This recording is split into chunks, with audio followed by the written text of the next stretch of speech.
മെക്സിക്കോയിലെ ഉല്ലാസനഗരമായ കാൻകൂണിന്റെ സമീപത്തെ ഒരു ചെറിയ ദ്വീപിൽ എത്തിയിരിക്കുകയാണ് ഞാൻ. ഇസ്ലാ മുജറസ് എന്നാണ് ഈ ദ്വീപിന്റെ പേര്. 7 കിലോമീറ്റർ മാത്രം നീളമുള്ള ഒരു ടൂറിസ്റ്റ് ഐലൻഡാണിത്.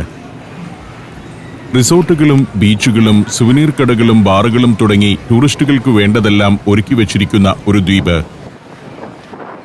12,000-ലേറെ ആളുകൾ സ്ഥിരവാസികളായുണ്ട് ഇവിടെ. അവരിൽ ഭൂരിഭാഗവും ടൂറിസത്തെ ഉപജീവിച്ചാണ് കഴിയുന്നത്. കടലിൽ ഫ്ലോട്ട് ചെയ്തു നിൽക്കുന്ന ബാറുകൾ, ടൂറിസ്റ്റുകളെ കാത്തുകിടക്കുന്ന ബോട്ടുകൾ, മണൽ തീരത്തോട് ചേർന്നുള്ള പുൽക്കുടിലുകൾ, അവിടെ ഭക്ഷണം കഴിച്ചും ബിയറടിച്ചുമിരിക്കുന്ന ടൂറിസ്റ്റുകൾ. ഇങ്ങനെ അതിഗംഭീരമായ ഒരു ടൂറിസം സെന്ററാണ് മെക്സിക്കോയിലെ ഈ ചെറുദ്വീപ്. തൂവെള്ള മണലിന്റെ തീരങ്ങൾ, നല്ല വൃത്തി, തീരത്ത് ഒരുക്കി വച്ചിരിക്കുന്ന ഇരിപ്പിടങ്ങൾ, ടൂറിസ്റ്റുകളെ കാത്തുകിടക്കുന്ന ബോട്ടുകൾ, ചെറിയ വള്ളങ്ങൾ മുതൽ വമ്പൻ ബോട്ടുകൾ വരെയുണ്ട്. വെള്ളിമണലിന്റെ ഈ തീരത്ത് ഇത്തരത്തിൽ ഓലമേഞ്ഞ നിരവധി കെട്ടിടങ്ങളുണ്ട്. വലിയ നെടുമ്പുരകൾ, അതിൽ റെസ്റ്റോറന്റുകൾ, മസാജ് സെന്ററുകൾ എന്നിവയൊക്കെയാണ് പ്രവർത്തിക്കുന്നത്. ടൂറിസ്റ്റുകൾ, അവർക്ക് കൗതുക വസ്തുക്കൾ വിൽക്കാൻ നടക്കുന്ന ആളുകൾ. ആഘോഷത്തിന്റെ മൂടാണ് എങ്ങും. പ്രകൃതിയോട് ഏറ്റവും ഇണങ്ങി നിൽക്കും വിധം സജ്ജമാക്കിയ ഒരു ടൂറിസം ഡെസ്റ്റിനേഷൻ. ബാറുകൾ എവിടെയുമുണ്ട്. ഒരു കാര്യത്തിനെ ഇവിടെ നിരോധനമുള്ളൂ: പുകവലിക്കാൻ പാടില്ല. ഞാൻ കുറേ നേരം ബീച്ചിൽ ചിലവഴിച്ച ശേഷം തിരികെ മെയിൻ സ്ട്രീറ്റിലേക്ക് നടന്നു. എവിടെയും കാണുന്നത് ടൂറിസ്റ്റുകൾക്ക് വേണ്ടി മാത്രമുള്ള സംവിധാനങ്ങളാണ്. വമ്പൻ ഓലക്കെട്ടിടങ്ങൾ പലതുണ്ട്. സുവനീർ കടകളാണ് ഇതിൽ പ്രവർത്തിക്കുന്നത്. മരക്കമ്പുകൾ കൊണ്ട് മേൽക്കൂര തീർത്ത് പ്രത്യേക രീതിയിൽ ഓലമേഞ്ഞ കെട്ടിടം. മദ്യം വിൽക്കുന്ന കൗണ്ടറുകളും ബാറുകളും ഭോജനശാലകളുമെല്ലാം ഒരു കെട്ടിടത്തിനകത്തു തന്നെയുണ്ട്. അവിടെയെല്ലാം കാണുന്നത് ടൂറിസ്റ്റുകളെ തന്നെ. ഇതാണ് ഇവിടുത്തെ പ്രധാന തെരുവ്, റൂയിദ മദീന അവന്യൂ. അതിന്റെ ഓരങ്ങളിലും ടൂറിസ്റ്റുകൾക്ക് വേണ്ടിയുള്ള നിരവധി കടകളുണ്ട്. ടൈൽ വിരിച്ച വീഥി, കരിക്ക് വിൽക്കുന്നവർ, മദ്യ കൗണ്ടറുകൾ, ബീച്ച് വസ്ത്രങ്ങൾ വിൽക്കുന്ന കടകൾ, കരകൗശല വസ്തുക്കടകൾ. ഇൻക, മായൻ, അസ്റ്റക് ഗോത്രങ്ങളുടെ പാരമ്പര്യമുള്ള ശില്പങ്ങളും മാസ്കുകളും വിൽക്കുന്നവർ. മെക്സിക്കോയിലെ ആദിമ ജനവിഭാഗങ്ങളുടെ വംശമുദ്രകളാണ് ഇതിലെല്ലാം കാണുന്നത്. എവിടെയും ടൂറിസ്റ്റുകൾ, ടൂറിസം അനുബന്ധ ജോലികൾക്കായി ഇവിടേക്ക് വന്നവർ. ആളുകൾ കുടുംബസമേതം വെക്കേഷൻ ആസ്വദിക്കാനെത്തുന്ന ഇടമാണിത്. സുരക്ഷിതമാണ് ഇവിടമെന്നതാണ് ഒരു കാര്യം. തായ്ലൻഡിലും മറ്റുമുള്ളതുപോലെ അതിരുകടന്ന നൈറ്റ് ലൈഫിന്റെ കേന്ദ്രമല്ല. കുറച്ചുകൂടി മാന്യമായ രീതിയിലാണ് കാര്യങ്ങൾ. അതുകൊണ്ട് ആളുകൾ കുടുംബസമേതം ഇവിടേക്ക് വരാൻ ഇഷ്ടപ്പെടുന്നു. രൂപഭാവങ്ങളിൽ ഇസ്ലാ മുജറസ് എന്ന ഈ ദ്വീപിന് ഒരു തായ് സ്വഭാവമാണുള്ളത്. തായ്ലൻഡിലെ ഫുക്കറ്റ് തുടങ്ങിയ ദ്വീപുകൾ ഇങ്ങനെ തന്നെയാണ്. വെറും 7 കിലോമീറ്റർ നീളമേ ഉള്ളൂ ദ്വീപിന്. കാൻകൂൺ സിറ്റിയിൽ ഇങ്ങനെ ഒരു സ്ഥലമില്ല. ഇത്തരത്തിലുള്ള സാധാരണക്കാരുടെ തെരുവുകളും ആ തെരുവുകൾക്കിരുവശവും തിങ്ങി നിരന്നിരിക്കുന്ന കടകളുമൊന്നും അവിടെയില്ല. അവിടം 5 സ്റ്റാർ നിലവാരത്തിലാണ്. ഗംഭീരമായ ഉദ്യാനങ്ങൾ, 10-20 ഏക്കർ വരുന്ന കോമ്പൗണ്ടിന് നടുവിലുള്ള വലിയ ഹോട്ടലുകൾ, വൻകിട മാളുകൾ എന്നിവയൊക്കെയാണ് അവിടെയുള്ളത്. എന്നാൽ ഇവിടെയെല്ലാം വഴിയോരത്താണ്. ചെറിയ കടകൾ, അതിൽ നിറഞ്ഞിരിക്കുന്ന വൈവിധ്യമാർന്ന സാധനങ്ങൾ. ഇവിടെയാണ് കൂടുതൽ ലൈഫ് ഉള്ളത്. കടയിലേക്ക് വിളിച്ചു കയറ്റാൻ ആളുകളുണ്ട്. വില വിളിച്ചു പറയുന്നവരുണ്ട്. ഇത്തരം സ്ഥലങ്ങൾ പാശ്ചാത്യർക്ക് വലിയ ഇഷ്ടമാണ്. രാത്രിയിൽ ഉറങ്ങാനും പാനോപചാരത്തിനുമൊക്കെ പ്രൊഫഷണൽ സംവിധാനങ്ങൾ തന്നെ വേണമെങ്കിലും പകൽ ഇങ്ങനെയുള്ള ഇടങ്ങളിലൂടെ നടക്കാനാണ് പാശ്ചാത്യ ടൂറിസ്റ്റുകൾക്ക് താൽപ്പര്യം. ആഭാസത്തരമില്ലെന്നതാണ് ഇസ്ലാ മുജറസ് പോലുള്ള കരീബിയൻ ഡെസ്റ്റിനേഷനുകളെ തായ്ലൻഡിൽ നിന്നും വ്യത്യസ്തമാക്കുന്നത്. ഇസ്ലാ മുജറസിന് ആകെ 7 കിലോമീറ്റർ നീളമേയുള്ളൂവെങ്കിലും ഈ വടക്കൻ ഭാഗത്താണ് ടൂറിസം പ്രധാനമായും കേന്ദ്രീകരിച്ചിരിക്കുന്നത്. നഗരത്തിന്റെ ഡൗൺ ടൗൺ ഏരിയ ഇതാണ്. തെക്കോട്ട് ഒരു വാല് പോലെ നീണ്ടുകിടക്കുകയാണ് ദ്വീപ്. അവിടെയാണ് ദ്വീപിലെ സ്ഥിരവാസികൾ പാർക്കുന്നത്. അവർ ജോലി ചെയ്യാനെത്തുക ഇവിടേക്കാണ്. ദ്വീപിന്റെ തെക്കുഭാഗത്തും ഹോട്ടലുകളും ഹോം സ്റ്റേകളും എല്ലാം ഉണ്ടെങ്കിലും ടൂറിസത്തിന്റെ സജീവമായ ആക്ടിവിറ്റികളുടെ കേന്ദ്രസ്ഥാനം ഈ വടക്കൻ ഭാഗമാണ്. പലയിടത്തും ഇങ്ങനെ ഇടത്തെരുവുകളുണ്ട്. അതിലൂടെയെല്ലാം ടൂറിസ്റ്റുകൾ നടക്കുന്നു. എവിടെയുമുള്ളത് ടൂറിസ്റ്റുകൾക്ക് വേണ്ടിയുള്ള കടകളും മറ്റു സൗകര്യങ്ങളും തന്നെ. 10 മുതൽ 12 ലക്ഷം വരെ ടൂറിസ്റ്റുകൾ ഓരോ വർഷവും വന്നെത്തുന്ന ദ്വീപാണിത്. വെറും 7 കിലോമീറ്റർ മാത്രം നീളമുള്ള ഈ ദ്വീപിൽ ടൂറിസ്റ്റുകൾക്ക് താമസ സൗകര്യമൊരുക്കുന്ന 275-ലേറെ സ്ഥാപനങ്ങളുണ്ട്. 5 സ്റ്റാർ ഹോട്ടലുകൾ മുതൽ യൂത്ത് ഹോസ്റ്റലുകൾ വരെ അതിൽ ഉൾപ്പെടുന്നു. ഇത്തരം വാഹനങ്ങളിലാണ് ദ്വീപിലൂടെ ടൂറിസ്റ്റുകൾ അധികവും സഞ്ചരിക്കുന്നത്. ടൂറിസ്റ്റുകൾക്ക് തന്നെ ഇത് ഓടിച്ചു പോകാം. മണിക്കൂർ കണക്കാക്കി വാടക ആദ്യം നൽകണം. പിന്നെ അതിൽ കയറി യാത്ര തുടങ്ങാം. സ്റ്റിയറിംഗ് നിയന്ത്രിക്കാനും ആക്സിലേറ്റർ ചവിട്ടാനും അറിഞ്ഞാൽ മതി. ആർക്കും ഡ്രൈവ് ചെയ്യാം. ഡ്രൈവിംഗ് ലൈസൻസ് പോലും വേണ്ട. ഞാൻ തിരികെ ഫെറി ടെർമിനലിലേക്കെത്തി. മടങ്ങാനുള്ള നേരമായിരിക്കുന്നു. ഇവിടെ വലിയ ക്യൂ രൂപപ്പെട്ടു കഴിഞ്ഞു. അതിന്റെ പിന്നിൽ സ്ഥാനം പിടിച്ചു. ഏതാണ്ട് 3/4 മണിക്കൂർ നേരമാണ് ക്യൂവിൽ നിൽക്കേണ്ടി വന്നത്. രാവിലെ കാൻകൂണിൽ നിന്ന് ഇസ്ലാമുജറസിലേക്ക് വരാനും വൈകുന്നേരം ഇവിടെ നിന്ന് തിരിച്ചു പോകാനുമാണ് ഫെറിയിൽ ഏറ്റവും അധികം ആൾത്തിരക്കുണ്ടാവുക. ഇടനേരങ്ങളിൽ തിരക്ക് കുറയും. ഇനി 2-3 ഫെറി ട്രിപ്പുകളെ ഉണ്ടാവൂ ഇന്ന്. അതിലെല്ലാം നല്ല തിരക്കുമായിരിക്കും. ഫെറിയിൽ കയറാനായില്ലെങ്കിൽ ഈ ദ്വീപിൽ പെട്ടുപോകും. അതിനാലാണ് അല്പം നേരത്തെ മടങ്ങാൻ തീരുമാനിച്ചത്. അൾട്രാമാർ എന്ന കമ്പനിയുടെ ഫെറിയാണിത്. മെക്സിക്കോയിലെ പ്രമുഖമായ മാരിടൈം ട്രാൻസ്പോർട്ട് കമ്പനിയാണ് അൾട്രാമാർ. 30 വർഷത്തിലേറെയായി മെക്സിക്കൻ ദ്വീപുകളെ ബന്ധപ്പെടുത്തി അൾട്രാമാർ ഫെറികൾ സർവീസ് നടത്തുന്നുണ്ട്. 14 കറ്റമരനുകളാണ് കമ്പനിക്കുള്ളത്. കറ്റമരന്റെ താഴത്തെ ഡെക്ക് AC ഹാളാണെങ്കിലും അവിടെ അധികം ആരും ഇരിക്കുന്നില്ല. എല്ലാവരും അപ്പർ ഡെക്കിലേക്കാണ് കയറുന്നത്. അവിടേക്ക് കയറി ചെന്നപ്പോൾ ഇതാണ് കാഴ്ച. സീറ്റൊന്നും ഒഴിവില്ലാത്ത വിധം ആൾത്തിരക്ക്. തൊട്ടപ്പുറത്ത് അൾട്രാമാറിന്റെ മറ്റൊരു കറ്റമരൻ പുറപ്പെടുന്നുണ്ട്. അതിലും മുകളിലും താഴെയുമുള്ള നിലകളിൽ നിറഞ്ഞിരിക്കുകയാണ് ആളുകൾ. കാൻകൂണിലെ തന്നെ കാൻകൂൺ സെന്റർ, ഹോട്ടൽ സോൺ എന്നിങ്ങനെ 2 പോർട്ടുകളിലേക്ക് ഇവിടെ നിന്നും ഫെറികളുണ്ട്. ഞങ്ങളുടെ കറ്റമരനും പുറപ്പെട്ടു. ഇവിടുത്തെ ഒരു പ്രത്യേകത ഈ സമയത്തൊക്കെ കടൽ വളരെ ശാന്തമാണെന്നതാണ്. തീരഭാഗത്തു പോലും തിരയില്ല. എന്നാൽ ചില സമയത്ത് ഇത്തരം കരീബിയൻ തീരങ്ങളിൽ ചുഴലിക്കൊടുങ്കാറ്റ് താണ്ഡവമാടാറുണ്ട്. ഇവിടുത്തെ റീജിയണൽ നേവൽ ആസ്ഥാനമാണ് അക്കാണുന്നത്. ക്വിന്റാന റൂ എന്ന മെക്സിക്കൻ സ്റ്റേറ്റിൽ വരുന്ന പ്രദേശമാണ് ഇസ്ലാമുജറസ്.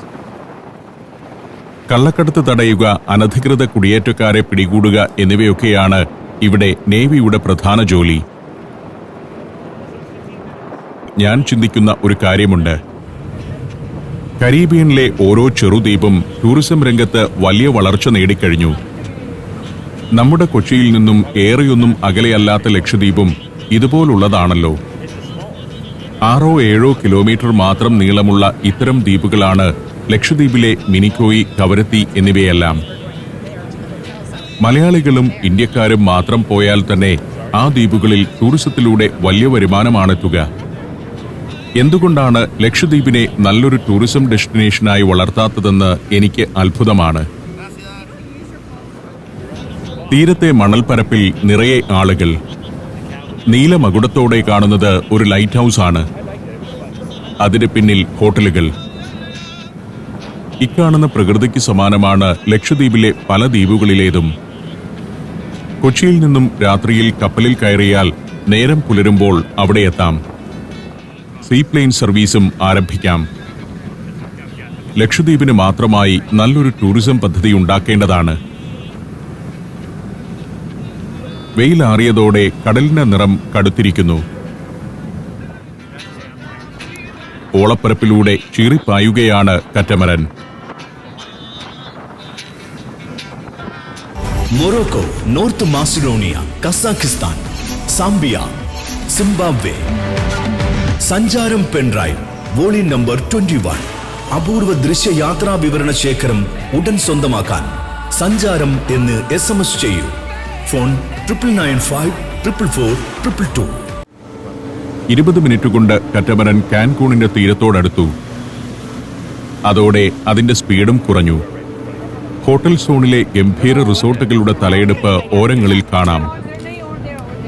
കറ്റമരൻ യാത്ര പുറപ്പെട്ട അതേ സ്ഥലത്തേക്ക് തന്നെയാണ് തിരികെ എത്തുന്നത്. അവിടെ പുതിയ ബോട്ടുകൾ എത്തിയിരിക്കുന്നു.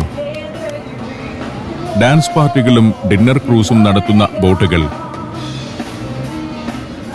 പൈറേറ്റ് ഷിപ്പിന്റെ മാതൃകയിലുള്ള ജോളി റോജർ എന്ന ഈ ചെറുകപ്പലിൽ താമസിയാതെ പരിപാടികൾ ആരംഭിക്കും. അതിന്റെ വേദിയിൽ കലാകാരന്മാർ അരങ്ങുണർത്താനുള്ള ശ്രമങ്ങൾ തുടങ്ങിക്കഴിഞ്ഞു. ഇതാണ് പാട്ടുകാരി. പാട്ടും നൃത്തവുമെല്ലാം ചേരുന്നതാണ് ജോളി റോജറിലെ പൈറേറ്റ് ഷോ. അകത്ത് കിച്ചൺ അടക്കമുള്ള സംവിധാനങ്ങളുണ്ട്. അതിഥികൾ ആവശ്യപ്പെടുന്ന മത്സ്യവിഭവങ്ങളും മറ്റും ഇതിലെ ഷെഫുകൾ തത്സമയം ഉണ്ടാക്കി നൽകും. ഞങ്ങളുടെ കറ്റമരൻ തീരത്തോടടുത്തു. ഇനി ഇറങ്ങാം.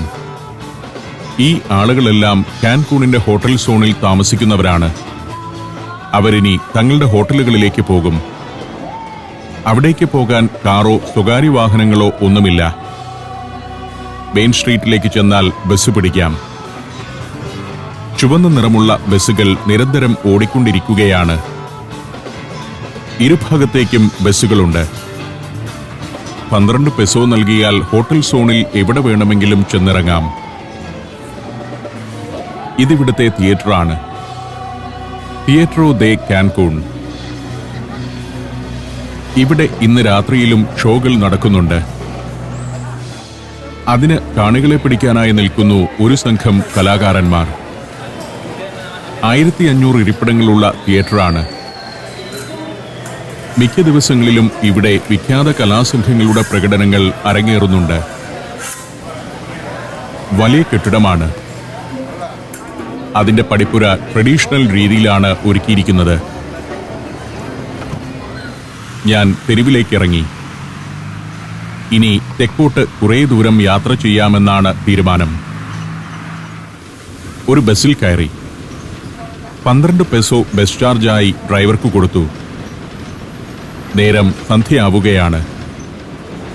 ഹോട്ടൽ സോണിന്റെ കുറേ ഭാഗം ഈ ബസ്സിലിരുന്ന് കാണാം. പാതയുടെ 2 വശത്തും കാണുന്നത് ഹോട്ടലുകളും റിസോർട്ടുകളും തന്നെയാണ്. 22 കിലോമീറ്റർ നീളമുള്ള മെലിഞ്ഞ ഒരു ദ്വീപാണ് കാൻകൂണിന്റെ ഹോട്ടൽ സോൺ. അതിന് മധ്യത്തിലൂടെയാണ് പാത. പാതയ്ക്ക് ഇരുവശത്തും ഹോട്ടലുകളും റിസോർട്ടുകളും. ഒരു ഭാഗത്ത് കടലും മറുഭാഗത്ത് ലഗൂണുമാണ്. നമ്മുടെ വൈപ്പിൻ ദ്വീപ് പോലെ. അതിന്റെ തീരങ്ങളിലാണ് ഹോട്ടലുകളും റിസോർട്ടുകളുമുള്ളത്. മാളുകൾ, ഗോൾഫ് കോഴ്സുകൾ എന്നിങ്ങനെ പല സംവിധാനങ്ങളുമുണ്ട്. അതിനെയെല്ലാം കണക്ട് ചെയ്യുന്നത് ഈ പാതയാണ്. ഹോട്ടൽ സോണിന്റെ ജീവനാഡി എന്ന് ഈ പാതയെ വിശേഷിപ്പിക്കാം. ടൂറിസം മാത്രമേ ഉള്ളൂ ഇവിടെ. എവിടെയും കാണുന്നത് ടൂറിസവുമായി ബന്ധപ്പെട്ട കാര്യങ്ങൾ മാത്രമാണ്. നേരെ മുന്നിൽ ഒരു ജയന്റ് വീലുണ്ട്. ലാ ഇസ്ല എന്നൊരു മാളിന് സമീപമാണത്. ബസിന്റെ അടുത്ത സ്റ്റോപ്പ് അവിടെയാണ്. ആ സ്റ്റോപ്പിൽ ഇറങ്ങാമെന്ന് തീരുമാനിച്ചു. മറ്റു ചിലരും മാളിന് സമീപം ഇറങ്ങി. ഇക്കാണുന്നത് ഇവിടുത്തെ വെസ്റ്റിൻ റിസോർട്ടാണ്. വലിയൊരു പ്രോപ്പർട്ടിയാണ് വെസ്റ്റിൻ. അതിനപ്പുറം ലൈവ് അക്വ എന്നൊരു റിസോർട്ട്. എതിർവശത്ത് റോഡരികിൽ കാണുന്നതാണ് ലാ ഇസ്ല മാൾ. കാൻകൂണിലെ തന്നെ വലിയൊരു മാളാണിത്. മനോഹരമായ ഒരു ഉദ്യാനത്തിന് നടുവിലാണ് മാൾ. ഉദ്യാന വഴിയിലൂടെ ഞാൻ മാളിലേക്ക് നടന്നു. ധാരാളം ടൂറിസ്റ്റുകൾ ഇവിടേക്ക് വരുന്നുണ്ട്. മാളിനകത്തേക്ക് കയറി ചെല്ലുമ്പോൾ ഇങ്ങനെയാണ്. വലിയൊരു ഓപ്പൺ എയർ ഷോപ്പിംഗ് കേന്ദ്രം.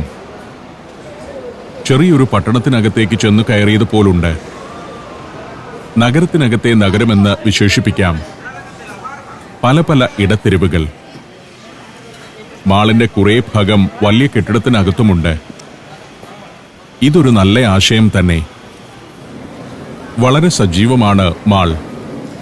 അതിന്റെ ഇടത്തെരുവുകളിലൂടെ നടന്നു. ഇരുഭാഗത്തും കടകൾ, എന്റർടൈൻമെന്റിനുള്ള ബുക്കിംഗ് കേന്ദ്രങ്ങൾ, ഫുഡ് സ്റ്റാളുകൾ, പലവിധ ഷോകൾ നടക്കുന്ന തിയേറ്ററുകൾ എന്നിവയെല്ലാം ഉണ്ട് ഇവിടെ. മാളിന് നടുവിലൂടെ ഒരു കനാൽ. പോള നിറഞ്ഞ് ദുർഗന്ധം വമിക്കുന്ന കനാലല്ല. നല്ല വൃത്തിയുള്ള ജലം നിറഞ്ഞു കിടക്കുന്നു. അതിന്റെ ഓരങ്ങളിൽ മാളിന്റെ ഭാഗമായ കച്ചവട കേന്ദ്രങ്ങൾ. ഒരു കനാലിനെ മാളിനകത്തുകൂടി ഒഴുക്കിവിട്ടിരിക്കുകയാണ്. ശരിക്കും ഇതൊക്കെയാണല്ലോ ആസൂത്രണം. മാളിനകത്തുകൂടി ഒഴുകുന്നതുകൊണ്ട് മാളുകാർ തന്നെ കനാലിനെ വൃത്തിയിലും ഭംഗിയിലും സംരക്ഷിക്കുന്നു. കൊച്ചിയിലെ കനാലുകൾ മാലിന്യം നീക്കി തീരം ഈ വിധം വൃത്തിയാക്കിയാൽ എത്ര സുന്ദരമായിരിക്കുമെന്നാണ് ഞാൻ ചിന്തിക്കുന്നത്. പക്ഷേ നമുക്ക് ശീലമില്ലാത്ത കാര്യമാണത്.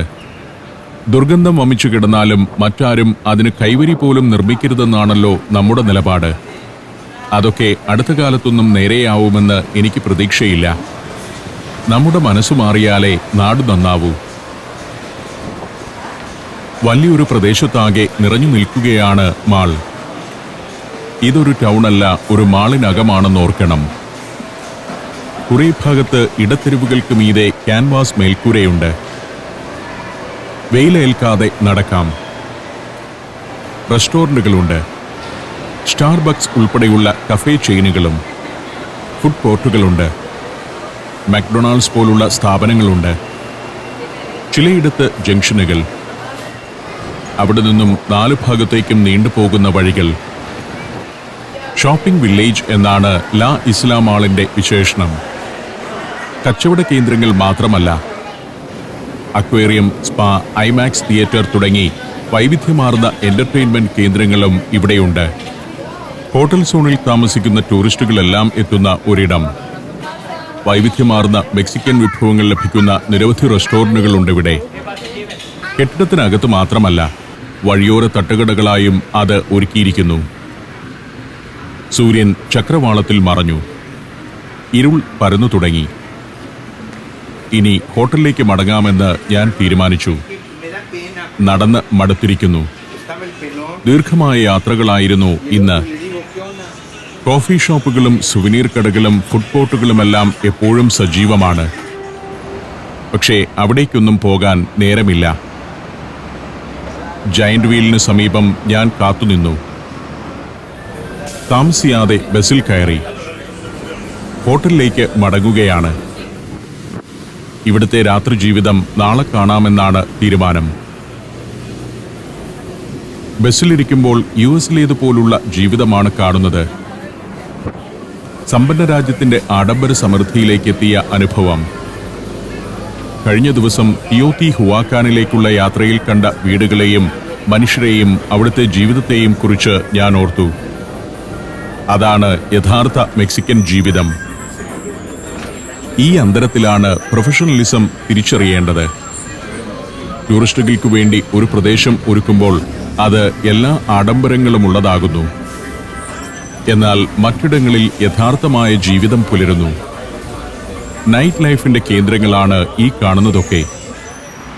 ഞാൻ കാലിപ്സോ ഹോട്ടലിന് സമീപം ബസ്സിറങ്ങി. ഹോട്ടലിലേക്ക് നടന്നു. താഴെ നല്ലൊരു റെസ്റ്റോറന്റ് ഉണ്ട്. അവിടെ വന്ന് അത്താഴം കഴിക്കണം. അതിനു മുൻപ് മുറിയിൽ പോയി കുളിച്ച് ഫ്രഷായിട്ട് വേണം വരാൻ. ക്യാമറയുടെ ബാറ്ററികൾ ചാർജ് ചെയ്യാനിടണം. കാലിപ്സോയുടെ 8ാം നിലയിലാണ് എൻ്റെ മുറി. വലിയൊരു ഹോട്ടലാണ് കാലിപ്സോ. 8ാം നിലയിലേക്ക് കയറിയെത്തുമ്പോൾ ആകാശം ചുവന്നു തുടുത്തിരിക്കുന്നതാണ് കാഴ്ച. കാൻകൂണിന്റെ ഹോട്ടൽ സോൺ രാത്രിയുടെ ആഘോഷത്തിനായി ഒരുങ്ങുന്നു. ആ ആഘോഷത്തിലേക്ക് ഇപ്പോൾ ഇറങ്ങുന്നില്ല. ഇന്ന് പുലർച്ചെ 2:30 എണീറ്റതാണ്. മെക്സിക്കോ സിറ്റിയിൽ നിന്ന് ദീർഘമായ വിമാനയാത്രയ്ക്ക് ശേഷം ഇവിടെയെത്തി ഉടനെ തന്നെ ഷൂട്ടിംഗ് തുടങ്ങുകയായിരുന്നു. പക്ഷേ ഈ നഗരത്തിന് ക്ഷീണവും മടുപ്പുമൊന്നുമില്ല. കുളിച്ചു ഫ്രഷായി അത്താഴത്തിനായി താഴേക്കിറങ്ങാൻ ഞാൻ തീരുമാനിച്ചു.